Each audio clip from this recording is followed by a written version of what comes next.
Come to the end of our mini-series on Christology. So alam naman nating lahat na marami pa tayo talagang dapat matutunan pagdating sa Christology na subject. Ito ay parang touching the surface lamang because we can only dedicate at least sa pansamantalang panahon 4 lessons in the issue or in the subject of Christology. At ngayon, magiging culmination ito o ibig sabihin ni kabuuan ng mga tinalakay natin noong nakaraan.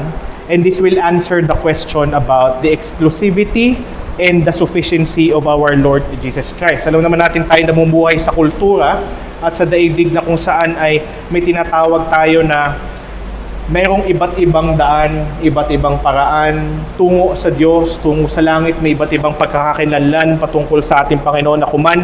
At sa mga ibang naririto ay naranasan natin yan noong nakaraan nung mayroon tayo na sa biyaya ng Diyos ay nabahagi na ng Ebanghelyo na dumating dito. Isa sa mga naging suliranin niya at problema niya that we have to meet kung siya'y bumalik mamaya ay yung kasapatan ni Kristo itself or Himself, pati na rin ang kanyang work upang ang isang tao ay tanggapin ng Diyos at ang kanyang saloobin, ang kanyang pinaniniwalaan sa pansamantalang panahon ay tayo ay dapat may idagdag pa, iambag pa, at tayo ay dapat mabuhay ng perpekto upang tayo ay talagang tanggapin ng ating Panginoong Diyos. That's her version of the gospel, and we have given her the biblical version of the gospel. Now, with that said, ang ating pong huling talakayan will be knowing rightly Christ our righteousness, the only chosen, sent, and qualified Redeemer, na kung saan at least kukuha tayo ng 3 biblical na argumento upang maipakita natin kung sakali na tayo ay may maka-enkwentro in our pursuit of evangelism na magkakaroon ng problema patungkol sa exclusivity at sufficiency ni Christ. Laging magkadugtong po yung dalawang yon. Ang pagiging natatangi ni Kristo ay laging kadugtong ng kasapatan ni Kristo. Hindi natin pwedeng sabihin na natatangi si Kristo kung hindi natin kikilalanin ang kasapatan niya. It will be a contradiction at ito ay isang magiging absurd na thought kung ating itatanggi ang isa sa mga prinsipyo na ito. So dahil dyan, magkakaroon tayo ng 3 points of discussion. Ito po yung 3 yon. Una, the incarnation as the outworking of the Father's election.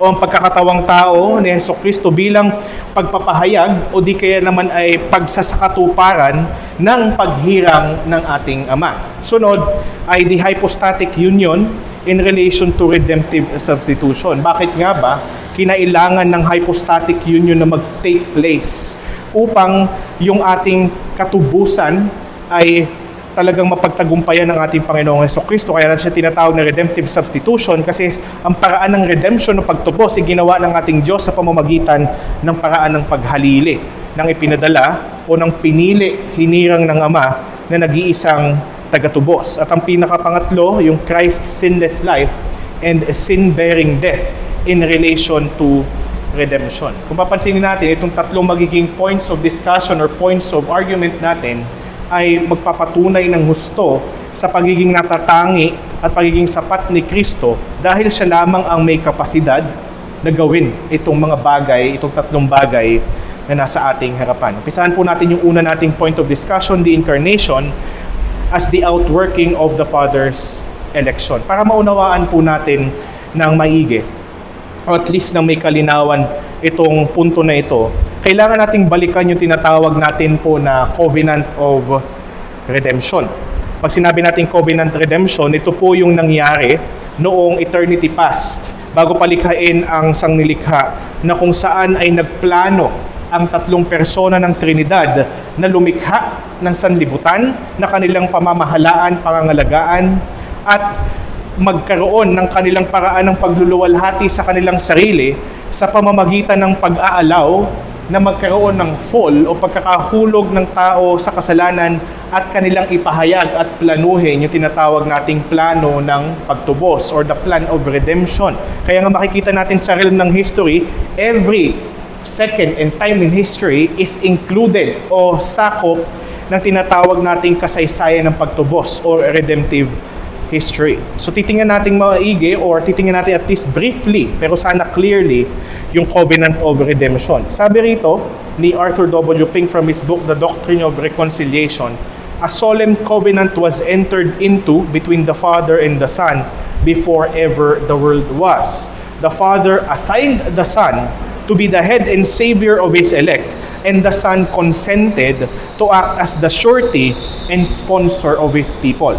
So makikita natin doon yung tinatawag natin na pagsasang-ayunan sa plano ng Ama at ng pagsang-ayon ni Kristo doon sa tinatawag na plano ng pagtubos or plan of redemption. Before everything else was created, kaya natin tinawag yung ating first point as the incarnation, as the outworking of the Father's election. Hindi po ang aking tinutukoy sa paggamit ng word na election ay yung election ng mga ililigtas. Kung may election ng mga ililigtas before the foundation of the world, naganap din po doon sa event na yon yung election o paghirang ng tagapagligtas o na nag-iisang manunubos. Inassign ng Ama ang anak at ang anak ay sumang-ayon. Kaya hindi natin pwedeng sabihin na Christ was only dragged into this plan of redemption. Hindi siya kumbaga hinila lamang o pinilit ng Ama. Ang ating Panginoong Hesukristo, even before the foundation of the world, ay may pagsang-ayon. Sa madaling salita, kaya natin safe na magagamit yung salitang voluntarily. Kasi ang ating Panginoong Jesus voluntarily said yes to the plan of the Father to assign Him as the only Redeemer.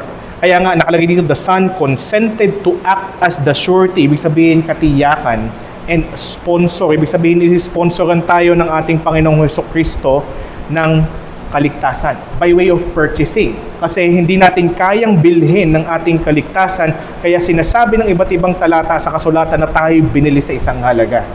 Though we have no value and worthless in the eyes of God, but we are sponsored by Jesus Christ. He Himself became the payment.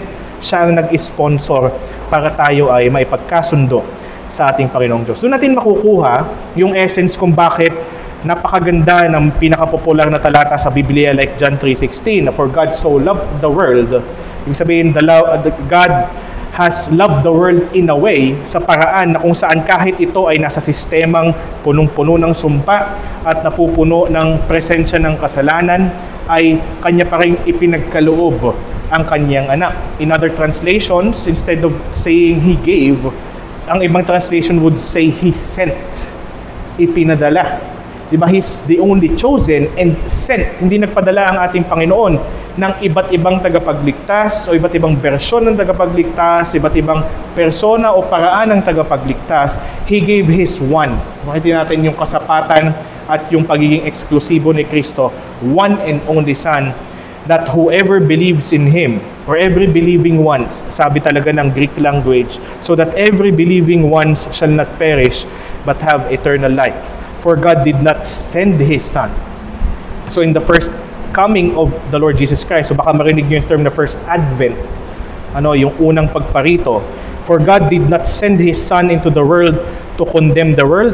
He did not come here as a judge at first, though patuloy siya na tagahukom ng lahat, but to save the world through Him. He's the only chosen and sent Redeemer. Makikita rin natin yan in 1 Peter 1:19-20. Makikita natin yung tinatawag na ipinambili sa atin. Kaya sabi ni Arthur Pink, we are sponsored. But with the precious blood of Christ, a lamb without blemish or defect. Sabi, kaya siya si Kristo at yung buhay ni Kristo ang ipinambili sa atin because He was chosen. Pinili, inelect. He was chosen before the creation of the world, but was revealed in these last times for your sake or for the sake of the believers. Mapalad tayo dahil tayo hindi na sa panahon ng anino or the age of foreshadowing, but instead we are born or we were born at the age of the fulfillment of these things. Kumbaga nahayag sa atin ng may kabuuan ang hinihintay na Kristo at ang hinihintay niyang gawain ng pagtubos. He was revealed in these last times for our sake. So hindi lang siya for the sake of revealing, but it is for the sake of redeeming. Yung ating kailangan na natandaan.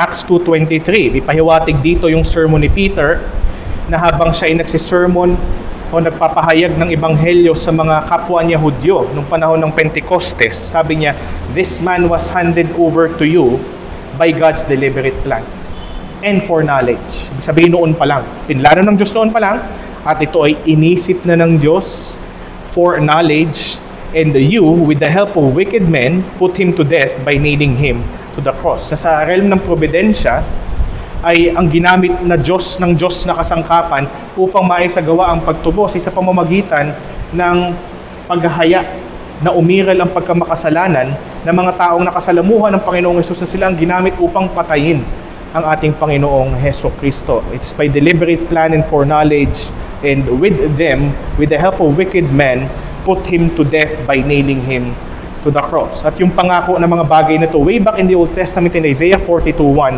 no, ipinapahiwatig ang pagdating ng tinatawag nating the suffering servant of Isaiah 53.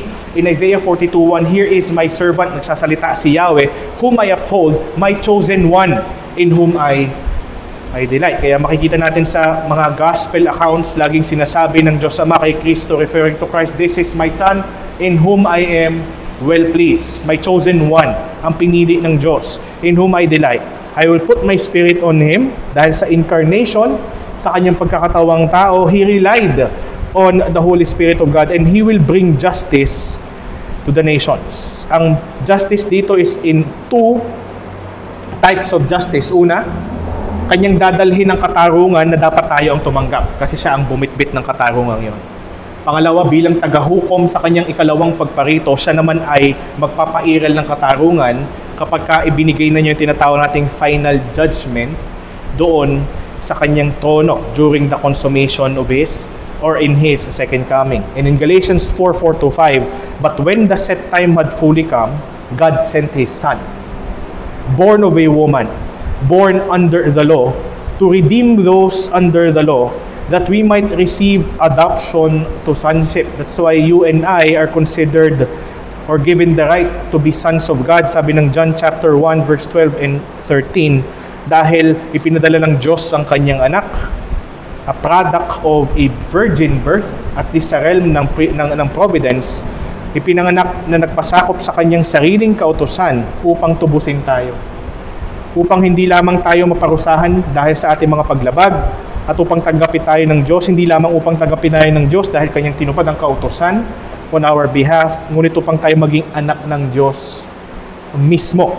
But it never would have happened, hindi yun mangyayari kung hindi pinili ng Diyos si Hesus Kristo at hindi niya ipinadala si Hesus Kristo. Lagi sinasabi ng ating Panginoong Hesus Kristo, I came here not to do my own will but the will of Him who sent me.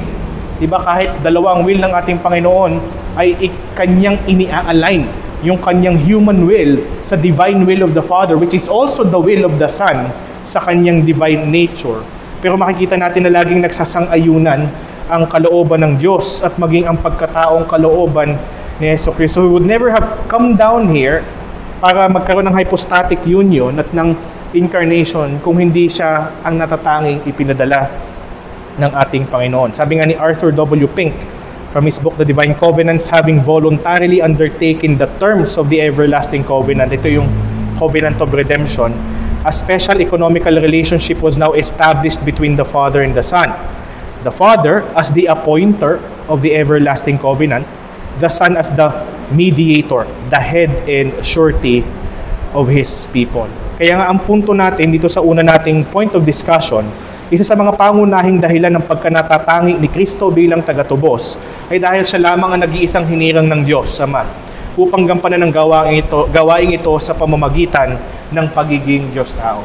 Kung magkaroon kayo ng encounter that would question the sufficiency and exclusivity of Christ, I would encourage you na i-point sila sa mga katotohanan ito. Na isa po yun sa dahilan kung bakit hindi naman po namin kayo nais bastusin, but with all love and respect po sa inyo, ay amin pong ipinapahayag sa inyo na si Kristo lang talaga at wala ng iba. Yung persona lang niya at yung gawa niya. Hindi nyo na po kailangan dagdagan, mali din po na inyong dagdagan sa inyong kaisipan at sa inyong pagsisikap. Dahil una po sa lahat, malaya ang Diyos. Si Arthur W. Pink ay isa sa mga kilala na talagang in-exalt niya ang sovereignty ni God nung siya ay nagmi-ministeryo noong panahon niya. At isa sa mga laging sinasabi ni Arthur W. Pink, or at least pinahihiwatig niya, one of the things that makes God to be God is His sovereignty. Dahil malaya siya. Diba, ang Diyos ay malayang gawin ng kahit ano. Buti na lang, diba, kahit mayroon tayong Psalm 115, the Lord or God is in the heavens, He does whatever He pleases. But whatever God pleases that He always does, ay mga bagay na may kinalaman sa kanyang katangian. At ang kanyang katangian ay laging inire-reveal sa scripture, isa sa mga pangunahing inilalantad na katangian ng Diyos ay ang kanyang kabanalan. Therefore, wala siyang gagawin na kamalian, wala siyang gagawing hindi mabuti. Kaya nga sa kalayaan ng Diyos, mabuti na kanyang napagdesisyonan ng kanyang anak mismo ang natatangi niyang ipadala bilang nag-iisang tagatupos. So again, first argument, Jesus' exclusivity and sufficiency is true because the Father only appointed Christ as the only Redeemer. Siya ang tagapagligtas. Makikita natin yan in the book of Isaiah. God always refers Himself to be the Savior, and He appointed the second person of the Trinity, His only begotten Son, as that only Savior. Kung may karapatan tayong pumili, mas lalong may karapatan ng Diyos na pumili. At yun ay isa sa mga pangunahin na argumento. At saka madali yun somehow, hindi ko sinasabing madaling tanggapin, pero at least madaling ipaunawa kapag ganon. Kasi we could correlate as an illustration our freedom, and then in doing so, exalt the freedom of God. No? To appoint anyone that He likes to fulfill His redemptive purpose. Dumako po tayo sa ikalawa, the hypostatic union in relation to redemptive substitution. Ang ating Panginoon, lagi natin tatandaan, wala siyang ginagawa out of randomness, wala siyang ginagawa na unreasonable, laging may mga dahilan ang ating Panginoon kung ba't niya ginagawa ang mga bagay-bagay. At hindi rin natin dapat isipin na dapat nating limitahan ng Diyos yung kapasidad niya dahil lamang yun yung napili niya na maging paraan. Maraming maaring maging paraan na inisip ang Diyos upang tubusin ang mga hinirang niya na nilikha sa kanyang imahe at wangis na nahulog sa kasalanan. Subalit sa ganitong paraan na isip ng ating Panginoon, yung karunungan ng ating Panginoon na sa kanyang pagsasagawa ay gawin ito sa pamamagitan hindi lamang ng pagpapadala ng kanyang nag-iisang anak bilang tanging tagapamagitan, ngunit sa pamamagitan ng paraan ng pagkakaroon niya ng dalawang kalikasan sa isang persona niya. And that is again what we call the hypostatic union. The hypostatic union is just not for a show, it is for a redeeming purpose. At dahil nga paghalili ang naisip ng Diyos o ang kanya na pagdesisyonan na gawing paraan ng pagtubos, it is always in connection to the hypostatic union of the Lord Jesus Christ. Let me present to you again the text that we have been looking at ng mga nakaraang linggo, Philippians 2 verses 6 to 8. Talking about Christ, who though He was in the form of God, did not count equality with God a thing to be grasped, but emptied Himself, by taking the form of a servant, being born in the likeness of men, and being found in human form, He humbled Himself by becoming obedient to the point of death, even death on a cross. Dito natin makikita yung tinatawag natin na pag-reveal ng function, hindi lang pag-reveal ng reality or ng fulfillment of the hypostatic union, but this is among the texts sa Bible na nagre-reveal ng function ng hypostatic union. And makikita natin yung function kasi pinapakita yung dalawang natures na nagsama kay Kristo. He was in the form of God. Sabihin nito, ever since siya ay Diyos na. Pero hindi niya ginamit yung divine rights and privileges niya nung siya narito, kahit na natili siyang Diyos. But ang ginawa niya, nagkaroon siya ng tinatawag na kenosis or self-emptying. At ang self-emptying na to ay ginawa niya by way of progressive humiliation or progressive descension. Pwede nating tawagin na progressive descension, pinababa ng Panginoong Hesus ang kanyang sarili. Ang pagkakatawang tao ay pagbababa na ng sarili mula sa kanyang trono. Ang pagiging kagaya sa kalikasan, except for sin, of course, ng kanyang mga nilikha ay pagpapababa pa ng kanyang sarili. Ang pagiging alipin o lingkod ng mga nilikha niya ay isa pang elevation. Kundi mas matindi pang progression ng kanyang pagpapababa at ang mamatay bilang isang kriminal kahit wala siyang ginawang kasalanan sa pinakamabigat na parusang kamatayan sa isang kriminal. Hindi lang nung panahong unang, ngunit kung ikukumpara natin sa lahat ng mga parusa sa isang kriminal sa buong kasaysayan, talagang nangunguna pa rin ang the way of the cross as the most brutal way of death or punishment for a criminal, for a sinful man, ay talagang bumaba pa ng ganoong katindi ang ating Panginoon. But that is the reason why the God, Jesus Christ, had to have another human nature. Truly God and yet truly man. Because God Himself could only be lowered down. Actually, God, yung divinity, could never be lowered down. But because He is the God-man, nagkaroon siya ng dalawang nature. At tayo ang dapat nagpapakababa kung tutusin. Diba? We are people of pride, we are people of elevation or exaltation. Gusto nating tayo ang natataas, gusto nating tayo ang sinasamba, gusto nating tayo ang nag-glorify sa iba't ibang klase ng bagay. Gusto nating tayo ang pinapupurihan at marami pang iba. We are people of self-gratification. Problema natin ang humility. And the Lord Jesus Christ humbled Himself in a way na dapat tayo ang gumagawa noon bilang mga nilikha sa imahe at wangis ng Diyos. At yun ay isa sa mga dahilan kung bakit kinailangan ang tinatawag nating hypostatic union. And He could never die unless the hypostatic union took place. And we all know na noon pa lamang minilinaw na ng Diyos na ang wages ng sin ay kamatayan, death. Death remains to be unnatural kahit siya'y naging normal na, di ba? Kung tutusin, pag tiningnan natin mabuti, pag ni-rationalize natin, normal doesn't always mean natural. Ano? Kaya nga, ang term natin nung pandemic, nung akala natin, parang hindi na magbabago ang mga bagay-bagay. Ang tawag natin is new normal. Diba? But normal does not necessarily mean natural. Death remains to be unnatural even up until this point. Kahit siya ay normalized na. Kaya siya na-normalize dahil sin is still a thing of this present time. Hanggat hindi pa nadating ang consummation, sin will remain to be present sa kasalukuyang panahon. And as long as that is the case, ang mga tao ay magkakasala, at upang matubos ang isang tao, kailangan may magbayad ng kanilang kaparusahan. Hindi naman na kumukompromiso ang ating Panginoon sa kanyang kabanalan.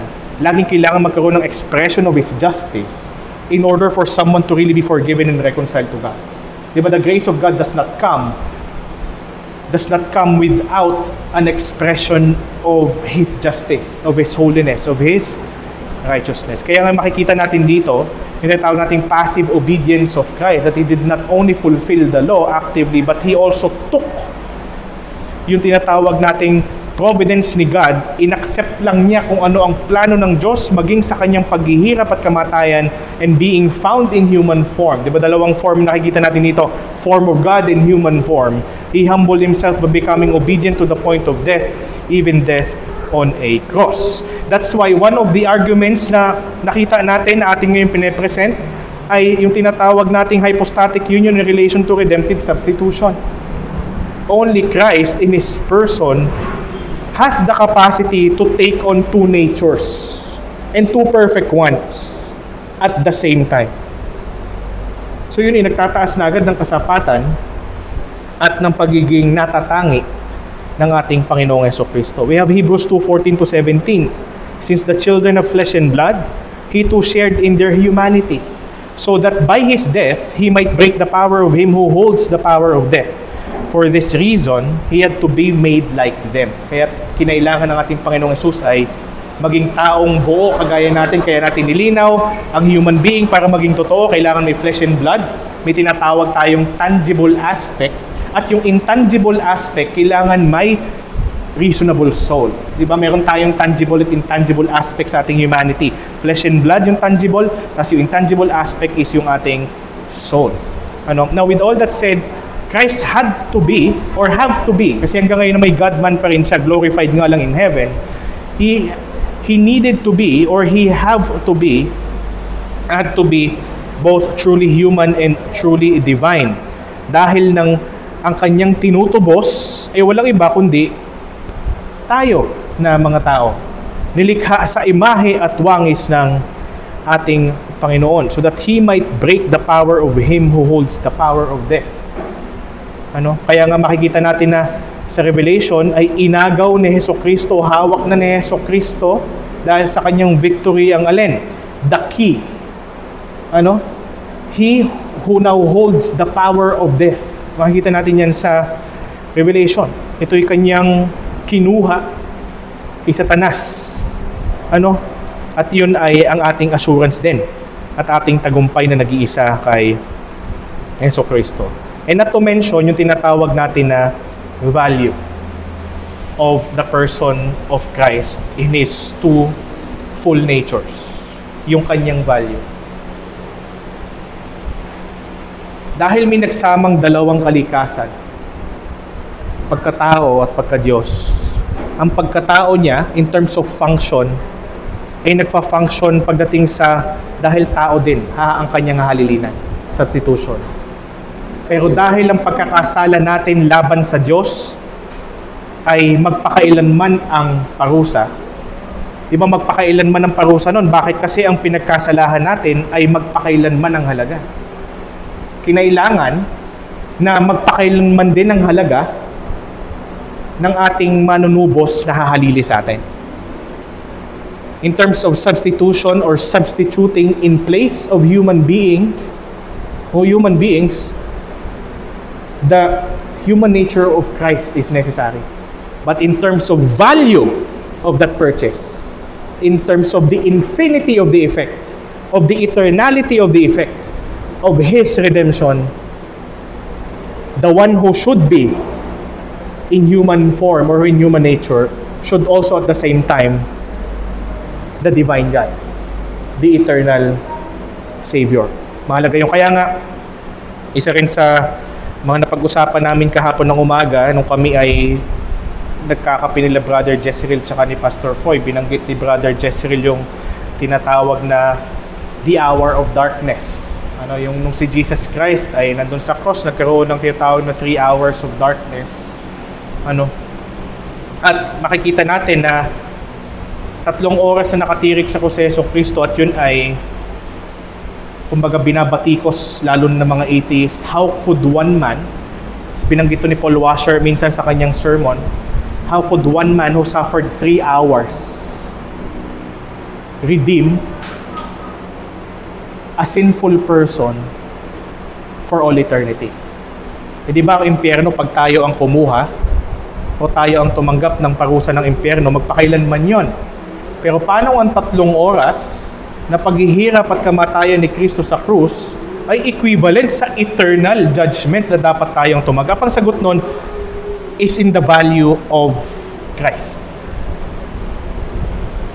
Hindi lang naman siya tao eh. He's the God-man. So therefore, the value of the one who took our place to receive the justice of God ay eternal.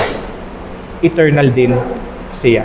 So sana habang tumatagal, it makes sense even more as to why the hypostatic union is related and functional to the redemptive substitution na inaccomplish para sa atin ng ating Panginoong Jesucristo. Sabi ni John Owen from his book Christologia, yun na nga yung mag-switch.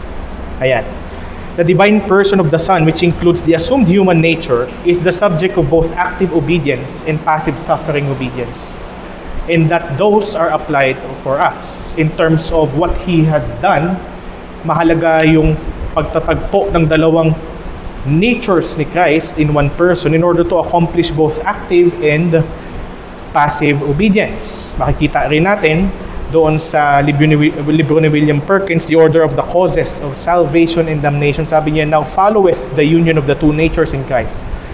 Kadugtong ng hypostatic union, sa madaling salita, which especially concerneth His mediation. Kita nyo, may kinalaman sa kanyang pagiging tagapamagitan, pagiging tagahalili, yung union of the two natures. For by this union, it cometh to pass that His humanity did suffer death upon the cross. That's why He need to become both truly God and truly man. Sabi naman ni John Owen from his book, The Death of Death in the Death of Christ, it is the person of Christ, God and man, that makes His obedience in sufferings of what? Infinite value. Human nature, divine nature, ano man ang ma-accomplish ng person ni Christ is always of infinite value because of the infinite value of the divine nature of the Lord Jesus Christ. His human nature alone could not have satisfied the law. But united to the divine, kaya nga mahalaga yung union or hypostatic union, it becomes a full, perfect, and sufficient sacrifice for the sins of the world. At sa works po ni Thomas Goodwin, sabi niya, had the Son of God assumed no more than a mere man, His death had been finite and insufficient. But being God incarnate, His sufferings are of infinite value, able to expiate, ibig sabihin expiate, ihiwalay, able to expiate the sins of all His chosen. O yung expiate, maalala natin yung word na propitiate or propitiation, ibig sabihin nun to satisfy o sairin ang galit ng Diyos. Pero to expiate is to separate from us our sins. Kaya nga mahalaga yung tinatawag natin na divine transaction na nangyari o yung great exchange kung tawagin. So makikita natin yung exchanges simula sa federal head nating si Adam, na-impute sa atin ang sinfulness ni Adam. Tapos, anong nangyari? Dahil na-impute sa atin yung sinfulness ni Adam, we sin, may sin nature tayo. Pag tayo ay tumugon ng afirmatibo sa panawagan ng Ebanghelyo, our sins imputed to Christ and His righteousness imputed to us. Pero mangyayari lamang yon kung infinite ang value na nangyaring expiation, na nangyaring propitiation. Kaya tayo may eternal security din. Dahil eternal yung value ni Christ na nagtagumpay sa mga bagay na ito. Had it not been the case, talagang mawawala ang ating kaligtasan at any time, at any point. Or may limit kung hanggang kailan lamang panahon yung efficacy ng ginawang substitutionary atonement ng ating Panginoong Jesucristo. Butin lang ay talagang dakila ang karunungan ng Diyos at sa ganitong paraan niya tayo tinubos. Kaya nga, habang tinitingnan natin yung mga bagay na ito, sana hindi lang tayo mag-marvel dun sa information na nakakalap natin patungkol sa hypostatic union. Pero sana ay magkaroon sa atin ng lifelong effect and life-changing effect yung hypostatic union ng ating Panginoong Jesucristo in order to have that substitutionary redemption or atonement. Sabi po rin ni William Perkins from his book, A Golden Chain, the obedience and death of Christ are of infinite worth because they are the works of a person who is God as well as man. His divinity communicates a value to His humanity that the works of any mere man could never attain. Nabanggit ko na kanina yung difference, di ba? Pag tayo ang pinarusahan, it's eternal. Pero dahil si Kristo ang pinarusahan sa atin on our behalf, because of His value, eternal value, 3 hours is enough. Kumbaga yun na yung pinaka-hell ni Kristo. Nabanggit ni Brother Jezreel yung pilote si John MacArthur sa aking pag-usap kahapon. Sabi niya, si Jesus Christ, according to MacArthur, experienced hell during those 3 hours. Diba mayroon tayong maling interpretation or translation ng Apostles' Creed, he descended into hell. Hindi totoo yun. Nung matapos yung kanyang cross, hindi siya pumunta ng impyerno. Hindi ganoon. Ang naging impyerno na o karanasan ng impyerno ni Kristo ay yung kanyang cross sa Kalbaryo. Kaya nga, ang pinakahuling salita ni Kristo nung siya ay nandun sa krus tetelestai, it is done or it's paid in full. Tapos na, it is finished. No need for Him to descend into hell and suffer further for the sins of His elect. So ayun, ganoong katindi yung value ni Christ that He secured eternal redemption on behalf of His people.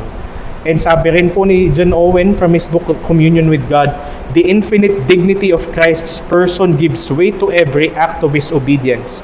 Hence, all that He did and suffered is sufficient to purchase eternal life for those given by Him or given Him by the Father. So, ang ating point, bago tayo lumundag sa ikatlo nating discussion or point of discussion, the uniqueness of Christ's hypostatic union renders Him as the only qualified Redeemer. Di ba nung nakaraan, pinag-iba natin si Adam at saka si Christ. Tinignan natin yung similarity ng first Adam at saka ng last Adam. And part of the uniqueness of the last Adam, which is never to be found doon sa first Adam at sa posterity, ibig sabihin sa mga sumunod na lahi after ni Adan, is ito. Adam, just like us, has one nature in one person. The Lord Jesus Christ has two natures in one person. Never in history na nagkaroon ng ganon, and never in history na magkakaroon ng isa pang ganon. Which is an biblical argument para pag may kumu-question sa sufficiency at exclusivity ni Christ, sabihin natin, may tao po ba kung kaya natin iligtas ang ating sarili na may kapasidad o may kalikasang tunay na Diyos at tunay na tao? Kasi dahil si Kristo lang po may ganoon, si Kristo lang po nag-iisang tagapagligtas. Si Buddha po ba ay ganon?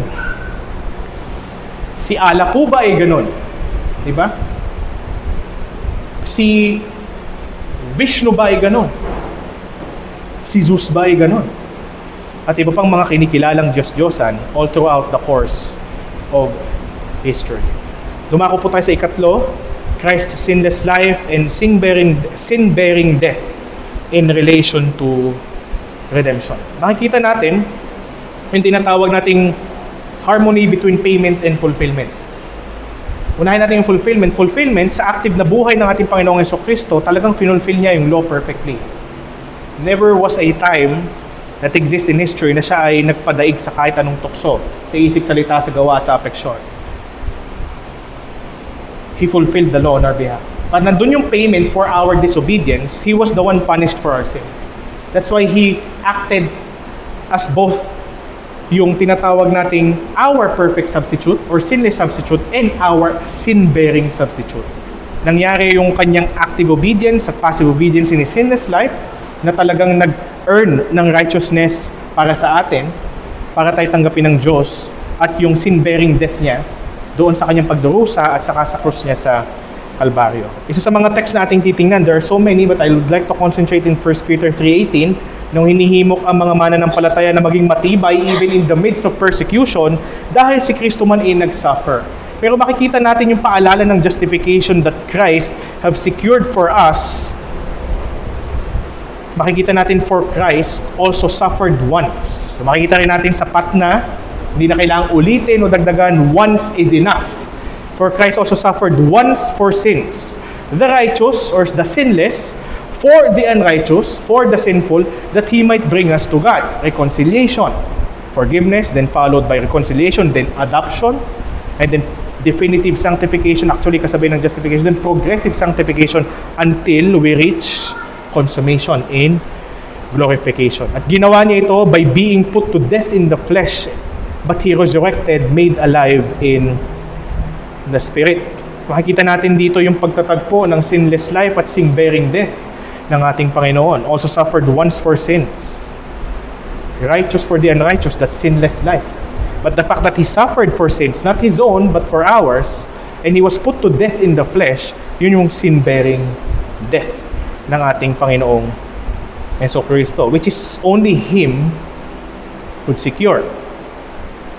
Alam naman natin na walang may kapasidad, even believers at this time, na may kakayahang maging perpekto. Kahit yung mga ginagawang biro na ibang Kristiyano, kahit si Don Perpekto o si Manong Perpekto ay hindi kayang maging perpekto sa kanyang buhay sa panahon na ito. At yun talaga yung may realidad na dapat natin tanggapin. Ngunit sa ating pag-ihimok sa ibang mga tao, sa mga pagkakataong pwede natin silang akayin sa Ebanghelyo, isa yun sa mga bagay na pwede natin at dapat lamang natin na ibigay sa kanila upang makita nila yung eksklusibo nga talaga si Kristo. Walang taong kayang mabuhay ng perpekto. Alam nyo, wag nyong to throw away or wag nating basta-basta na lang isang tabi o baliwalain pag kami nagsabi na requirement talaga ng Diyos ang maging perpekto. Totoo naman talaga yun. Yung nakaraang pumunta dito, sinabi niya requirement ng Diyos ang maging perpekto. Sumasang-ayon tayo sa Kanya. Pero hindi porket requirement ng Diyos ang maging perpekto, ay kaya na natin maging perpekto. That's the point. And then we can point that person or those kinds of people to the perfection that we have in Christ Jesus. Siya lamang ang may kakayahan, impeccable nga siya, di ba? Na mabuhay ng perpekto. At nabuhay siya ng perpekto nung kanyang panahon dito sa daigdig na ito. Kaya tayo ay may talagang katwirang matatamo, ibibilang sa atin dahil si Kristo ay perpekto at hindi kailanman nagkasala.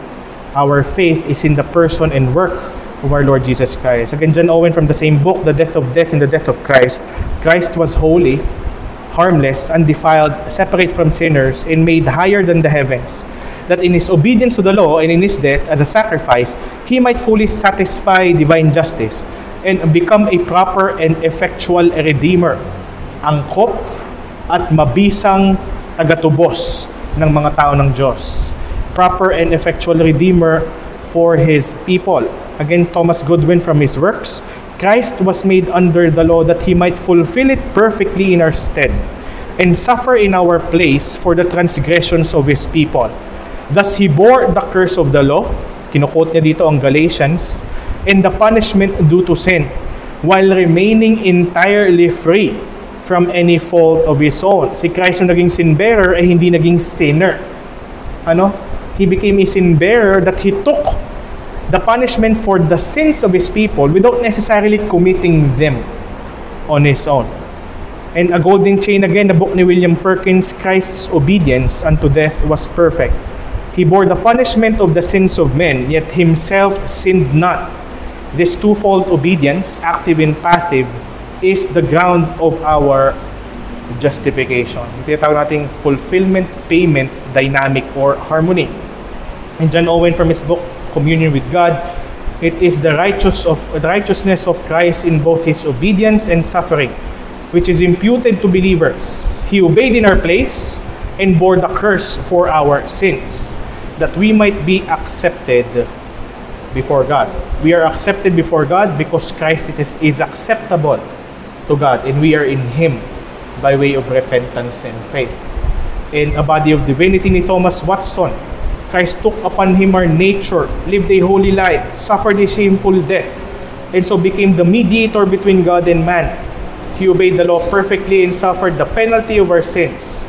Thus His righteousness and His blood are our salvation. And finally, the final na quotation from the Method of Grace ni John Flavel, He lived in all perfection and holiness, that He might die for the sins of His people, and by His blood make an atonement for them.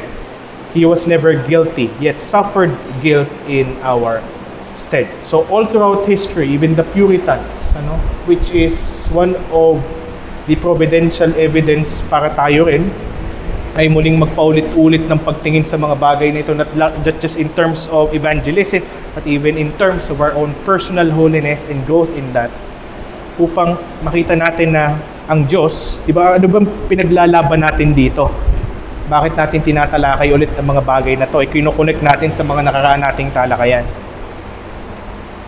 Habang namamalaya, naaalala natin yung pagkanatatangi ni Kristo at pagkasapat ni Kristo. Dahil ngayon na muli nating naaalala, iisa lang ang kwalipikadong manunubos. Napakamapagbiyaya ng ating Diyos na padalhan tayo ng nag-iisang manunubos. Nag-iisa. Ang ating Panginoon nga hindi naman obligadong magpadala ng kalahating manunubos o ng kahit sinong manunubos ato. Para padalhan tayo ng manunubos ng ating Panginoon, nagpapaalala na napakadakila niyang biyaya para sa atin, para tayo magpatuloy sa ating journey ng pagiging kawangis ng ating manunubos sa nag-iisang kwalipikado, nag-iisang ipinadala dahil nag-iisang pinili na manunubos, ang ating Panginoong Jesucristo. So the point, and we shall end, Christ, a sinless and sin-bearing person, is another undisputed consideration as to why He is the only qualified Redeemer. His sinlessness talks of His perfection. His sin-bearing person talks about His grace. At hindi pwedeng maging sin-bearer kung hindi sinless. So therefore, we could not add to what Christ had done. No one among any creatures could be an alternative to what Christ has done. Kaya mga bagay na ito, habang ating inaalala, sana'y makapag-equip sa atin sa pag-aakay sa iba at makapag-equip din sa atin upang tayo patuloy na magpasalamat na ating tanawin yung preciousness ni Christ sa ating pagsamba, hindi lang doon, ngunit maging sa ating pakikipagtagpo sa Panginoon sa araw-araw nating buhay. So dito ko po tinatapos yung atin pong lecture for today, knowing rightly Christ our righteousness, the only chosen, sent, and qualified Redeemer. Any questions? Kung ano mang gusto nyong sabihin, reflections, clarifications,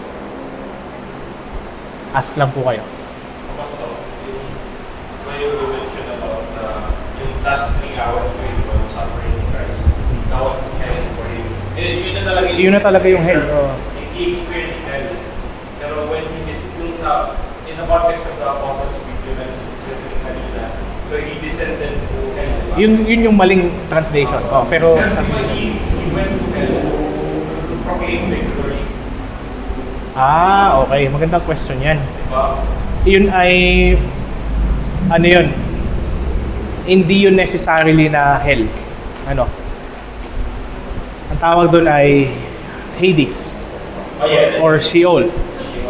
Kasi pag sinabi nating hell, kasi we have to be, magandang tanong yan. We're talking about intermediate state at saka yung consummation. Yung consummation? Merong isang qualifier para masabi ng isang tao na nasa impyerno. Kailangan body and soul siya.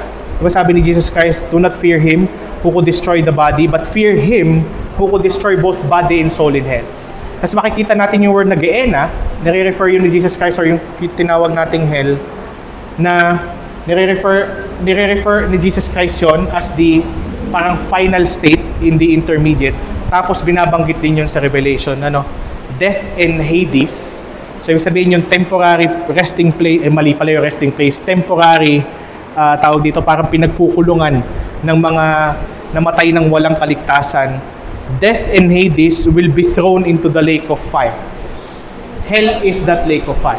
Ako hindi ko alam kung ano yung suffering sa Hades or Sheol, but nonetheless, yun ay totoong torment, conscious torment, yung ETC, Eternal ECT, Eternal Conscious Torment. Now, nung sinabi yon sa iba't ibang talata sa kasulatan, I think nandun din yun sa 1 Peter 3, tama ba din? Tapos, makikita natin dito, may Ephesians 4, He descended even to the lower regions of the earth. Diba? It talks about the progression of His humiliation. Patuloy na bumababa. Pero nung si Kristo ay, and I would like to give credit kay PX, Si PX pinapaliwanag nung nandito siya dun sa table. And I take his interpretation to be the biblical one. Diba sa Sheol, sa Hades, kaya mahalagang tingnan natin yung Hades. In the Old Testament, during the Old Testament time, yung Hades or Sheol in Hebrew ay may compartments. Diba may compartments yon, may mga hati. Yung other side is yung paradise, at yung other side, kasi yung paradise, tas dinala ni Kristo sa langit yung mga nandun, mga believers yun ng Old Testament. At nasa kabilang hati, yung tinatawag natin na yung eternal conscious torment place. Kumbaga dun sa story ni Jesus Christ, yung kay Lazarus tsaka the rich man, diba, nandun siya. Nandun yung rich man, diba? So anong nangyari? Si Kristo, without necessarily going dun sa basta dun sa compartmentalized portion ng Sheol, He did not went to hell, He went to Sheol. But not to suffer, pero to proclaim victory. Nangaral siya ng victory. Hindi siya nangaral necessarily ng ebanghelyo doon, pero kasi syempre pagka ikaw ay nandun na sa kasi pwede yung ma-misinterpret ng iba na may, tawag doon? Purgatorio.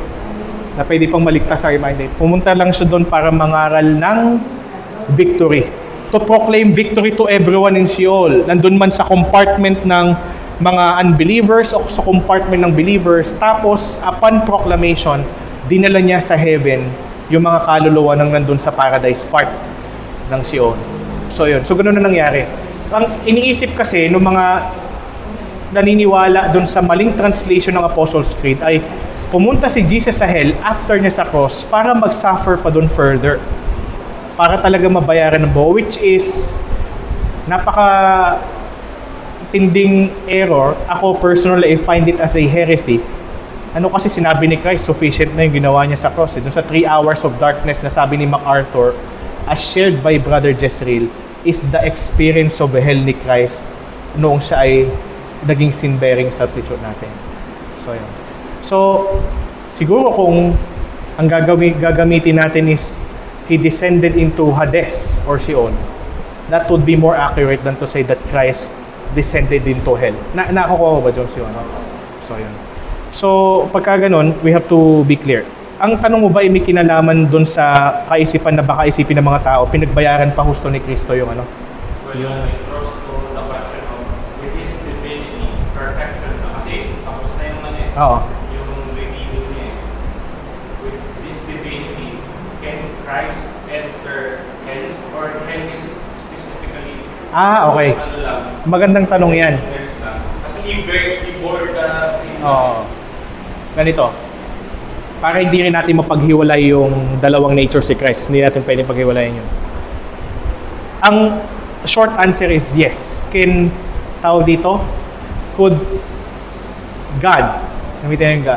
God be in the presence of hell? Could God's presence be in hell? The answer is yes. Kasi pag kinilala natin yung immensity ni God, yung omnipresence ni God, there is no place that God is not there. Tama ba? Kasi si God yung nagkukonsume. Hindi si God kinukonsume ng time and space. Kaya ating ginagamit yung immensity. God is the one consuming time and space. So, ang point nun, pagka tinignan natin mabuti, hell itself is the presence of God. Kasi hell is the wrath of God. Tama ba? Therefore, the immediate answer is yes. Pero, pag sinasabi sa Bible na wala ang presence ni God sa hell, nandun yun sa mga passages sa Thessalonians, di ba? Ang tinutukoy doon ay specific kind of presence. Wala yung gracious presence ni God sa hell.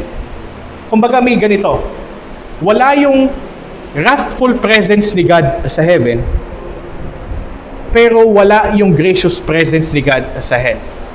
But the presence of God overall is both in heaven and in hell. So yun. So ganun siya. So si Jesus Christ, kung halimbawa, sabihin natin bumaba siya sa hell, which is hindi naman natin pwedeng sabihin nangyari, dahil hindi naman talaga yun nangyari. Kung siya man ay bumaba sa hell, hypothetical lang to, hindi po para magdusa. Hindi para magdusa. Pero para magbigay ng kanyang hatol lalo. So yun yung point. Hindi para hatulan, dahil tapos na yung kanyang gawain yun sa krus, it is done, pero upang maghatol. At yun yung mangyayari, lalo na sa final judgment. So, nasagot ko ba yung yung tanong mo? Being God-man, is it extended to mamatay siya? Being God-man ay? Di ba, God-man siya sa earth? Oo. So yung pagiging God-man pa niya, extended yung pagiging God-man niya sa pagpunta ng... Ayun, pagka tiningnan natin siya in terms of person, God-man, the short answer is no. Bakit? Ang pwede lang pumunta sa impyerno, kasi God-man as mediator yan, as mediator. As mediator kasi, sinless siya Doon naging sin-bearing substitute. Hell is only for people who are sinful, who are still in their sin. So Christ, being the mediator, could not go to hell and must not go to hell and will never be there. Pagdating sa mediation. Nakukuha nyo ba yung distinction ng dalawa? So yun. Malinaw ba yun, nakakalito? Hindi naman. Okay naman. So nasagot ko ba yung tanong mo?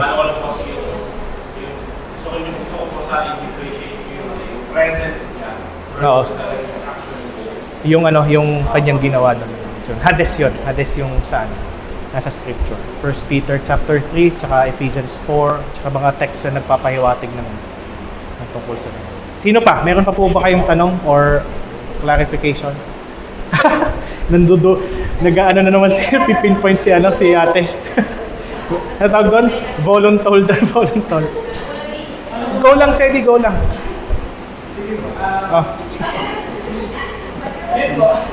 Go lang.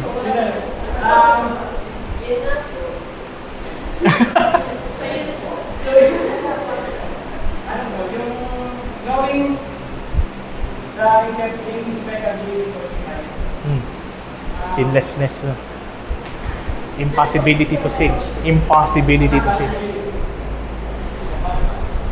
Sige, constant ko lang, okay lang.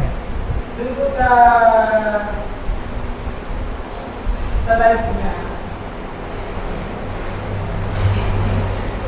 Go lang, okay lang. I-compose mo lang, okay lang yan. Nabuhay ko siya na walang sala. So, at walang kapasidad. Yun yung wala rin kapasidad. So, ang hindi naman namin kasi yung gagawin kayo sa kanya na is it dahil nga hindi wala hindi siya parang ano ko lang titignan yung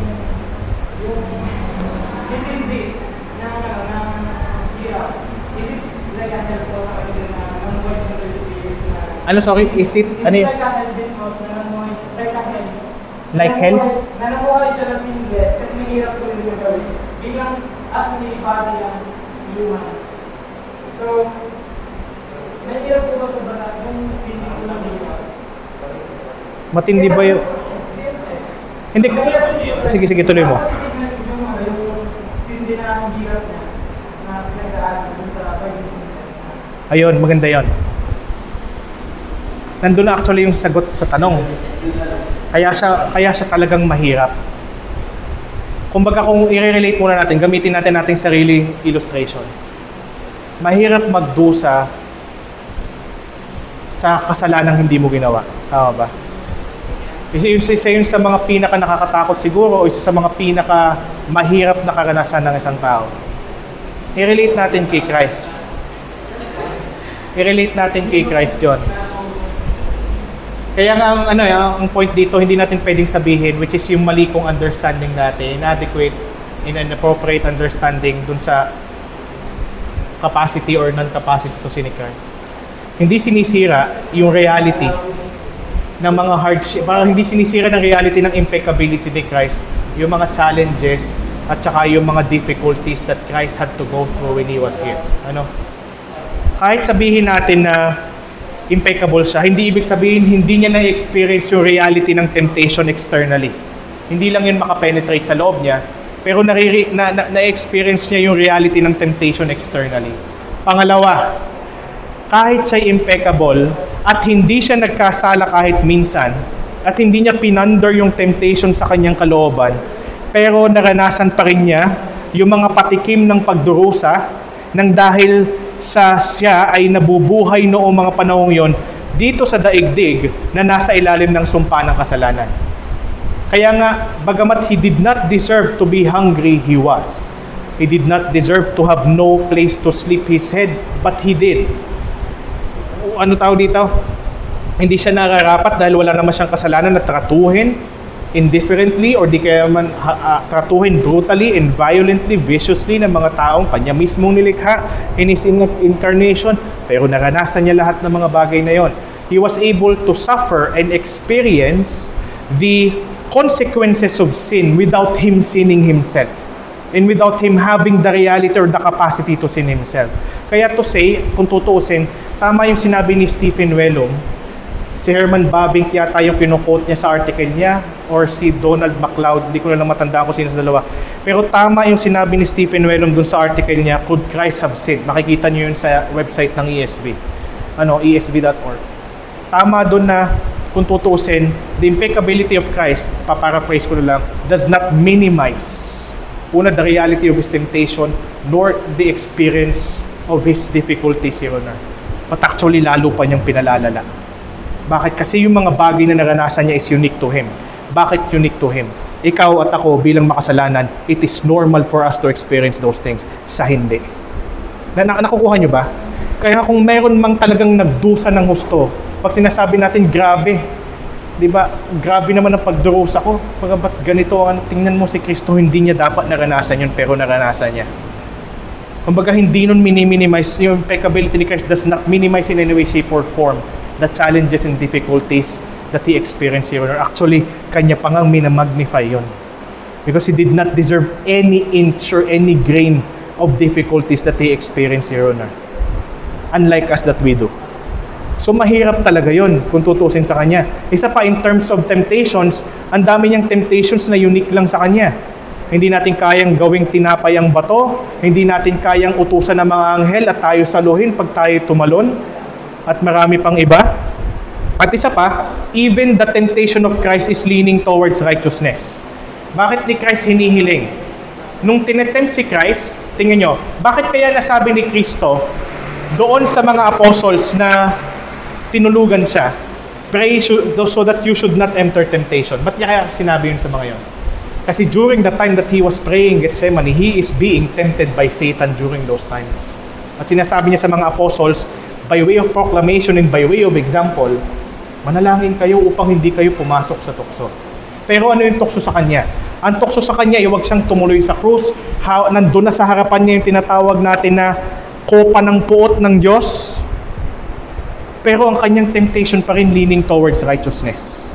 Di ba pag ang ating temptation, tingnan nyo, leaning towards unrighteousness eh. Saktan mo si ganito, o kaya suwayin mo yung ganito. Ang kay Christ na temptation leaning towards righteousness, ano yon? Ayaw niyang mabahiran ng kasalanan.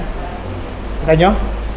Kasi pagka siya ay, unless mabahiran siya ng kasalanan, not as a sin committer, but a sin bearer, He could never be accomplishing the plan of redemption. Tama ba? Pero ang kanyang temptation, ayoko mabahiran ng kasalanan. Pangalawa, and this is even the greater temptation, ayaw niyang magkaroon ng enmity with the Father. Di ba yung kanta na His robes for mine? God estranged from God. Bakit ganon? For the first time in Christ's experience, the Heavenly Father looked at Him in utter enmity and disgust. Pinandirihan siya for the first time ng Ama. Kaya si Kristo, hindi siya natatakot mag-suffer nung sinasabi niya, Lord, please let this cup pass by me. Ang kanya pa ring temptation, leaning towards righteousness. Ayaw niya ng kasalanan. Sa atin ang temptation, gusto nating magkasala. Ang temptation kay Kristo, ayaw niya magkasala. Or ayaw niya rather mabahiran ng kasalanan kasi wala naman siyang capacity magkasala. At ayaw niyang masira yung kanyang fellowship sa Ama. Yun yung kanyang, kaya kung titingnan natin mabuti, intindi ng temptation ni Christ. Mas matindi kaysa sa atin. His impeccability does not minimize His suffering, His challenges, and His temptations. But it exalts it even more. Kagandahan lang no, dahil impeccable din siya. Talagang pinangako pa lang ng Diyos sa lumang tipan, alam nating tiyak na siya magtatagumpay at nagtagumpay talaga siya. Real talaga yung nangyari sa Kanya. Kaya nga pag inisip natin yon sa mga ganung paraan, makikita natin na challenging pa rin kay Christ. Hindi siya cheat code, di ba? Hindi siya pandaraya. Hindi siya for a show lang.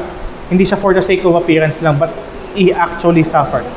He actually experienced the reality of those external temptations and the effect of the sin that He did not commit Himself. So, nasagot ko ba yung tanong mo, Sedi? Nasagot ko yung tanong mo? So, yun. Ano yung sorry ate? Ano? This lecture was taught by Pastor Francis Talon of New Life Reformed Baptist Church. We warmly invite you to join us every Sunday. Our preaching and worship service starts at 9 a.m. Come and hear God's word faithfully proclaimed. To God be the glory.